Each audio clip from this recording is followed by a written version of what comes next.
Hi there. Thank you for joining us. Well, it may feel like the dead of summer, but voting has already begun in the Massachusetts primary, with the election set for September 1st.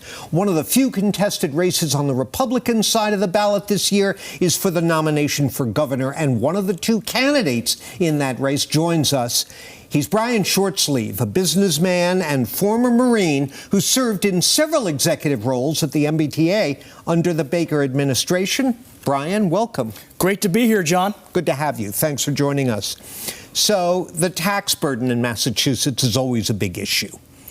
If you get elected, what would you do about tax rates, and how would you get whatever it is you want to do past the legislature? Well, John, I'm an entrepreneur. I've spent my entire life building companies in the private sector. And if you look at Massachusetts today, we are at the very bottom of the list nationally for private sector job growth, new business creation, which is startups, and opportunities for young people to find jobs. Massachusetts has a competitiveness problem. We've got to cut taxes. My plan is 4-4-4. 4% corporate tax, 4% individual tax, and 4% capital gains tax. That sends a message across America that Massachusetts is open for business again. We've got to get our private sector growing. How much revenue would that cost us? I would argue that it will grow revenue long term because it'll grow the economy. This state should have added about 100,000 jobs over the last 3 years. We've lost 30,000 jobs. If we had those 100,000 people working here,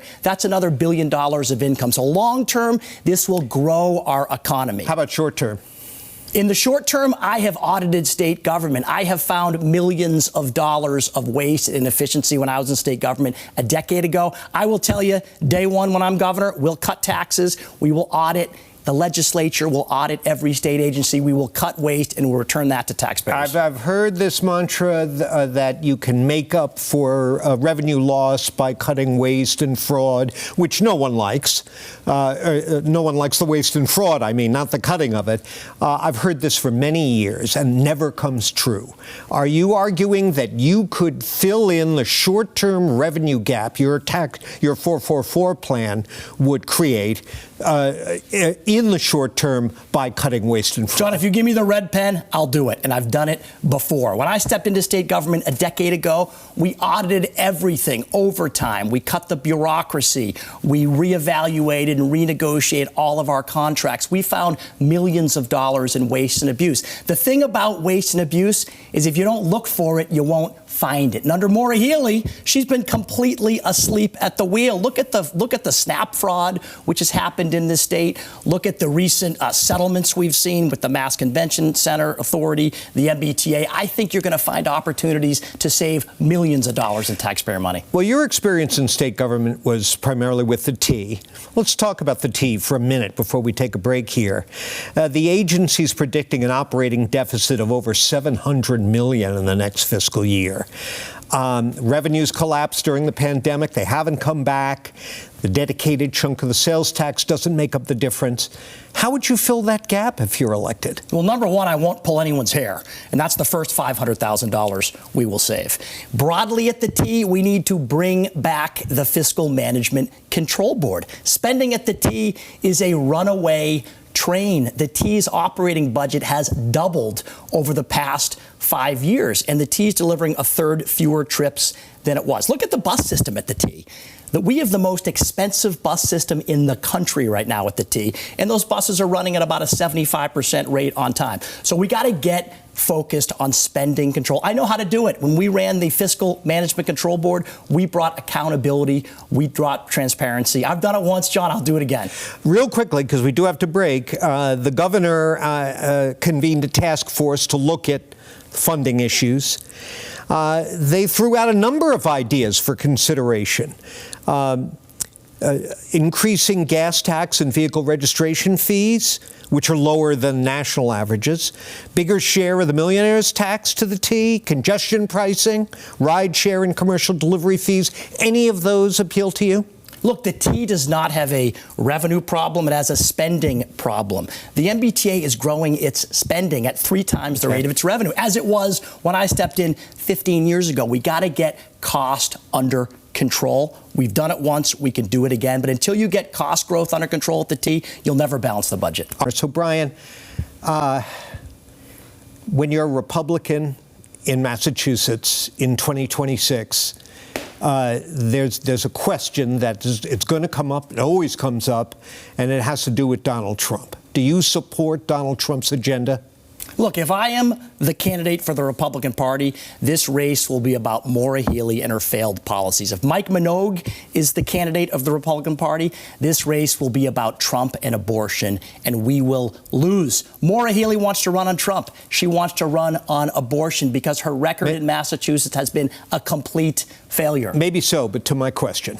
Do you support the Trump agenda or not? I've got a bone to pick with Trump when it comes to tariffs. That's been bad for Massachusetts. The cut to medical device funding has been bad for Massachusetts. What's been good for Massachusetts is Trump closed the border. We've seen deregulation at the national level. We've seen tax cuts. Those are things we need to do here in Massachusetts. Eliminate the waste, cut taxes, get government spending under control. Okay. The ballot is going to be full of interesting questions in November, not September. These are in November. But there's one on the ballot, question 7, that would force cities and towns to allow single-family home construction on lots as small as 5,000 square feet. That's about a quarter of what most communities currently require. For or against? I support building smaller homes. We need starter homes in Massachusetts. We need homes for young families. And anything we can do to spur growth of more starter homes, I think is a good idea. Well, the Mass Municipal Association opposes this. They say that type of zoning issue has been and should remain the prerogative of cities and towns. Do you agree or disagree? I would say when it comes to single-family homes, we need more single-family homes. When it comes to jamming big multifamily developments into small communities, which often can't support them because they don't have the infrastructure, whether it's water or sewer or education, I oppose that. And that's why I believe the MBTA Communities Act is administrative overreach. But single-family homes, we need more of them. I support that. All right, and you're okay with overriding the local control? We need more single-family homes. Okay, all right. What about question 9? That's whether to keep or scrap recent state gun laws that ban assault-style weapons, require safety certificates for gun owners. Keep it or chuck it? Look, I believe that law penalizes legal gun owners. I think the state should allow legal gun owners to own their guns. I think it's a core Second Amendment right. And I will tell you this, Maura Healey pitches that law as something that is making Massachusetts safer. The truth is, Maura Healey has done nothing to make this state safer. Her parole board every other Friday is releasing convicted criminals back into the streets. Crime is up. So Maura Healey should focus on law and order. We should focus on safe streets. That particular bill is one I believe that punishes law-abiding citizens. How does it, well, but the whole point is that it would allow schools and healthcare providers to seek court protection from gun owners who are suspected of violent intent, harassers, that kind of thing. How are they, why do they deserve protection? Look, Massachusetts already has the strictest gun control laws in the country. We don't need any more gun control laws. What we should do is enforce the laws we have on the books. And the other thing we should do is fire the parole board, put people into that board that care about public safety and victims' rights. We should fire a lot of these judges that are allowing people to get out of jail with low bail. I mean, there's a million things we could be doing right now to make this state safer, and I don't believe that law accomplishes it. Well, let's conclude on this note. Your opponent, Mike Minogue, has declined to debate you throughout this campaign. I'm guessing he or someone from his campaign will be tuning in to watch this. Do you have a question for Mr. Minogue you'd like to pose before we wrap? Sure. Hey, Mike, the Trump Department of Justice argued that your company put profits over patients by bribing doctors. You paid a big settlement. Your company paid a big settlement over that. Why should the people of Massachusetts trust you with their health care or anything else in light of that settlement?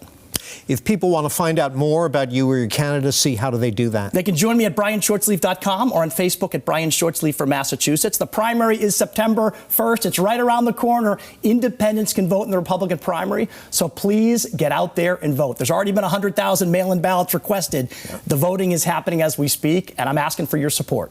Thanks for joining us, Brian. Thank you, John. Good luck to you. And thank you very much.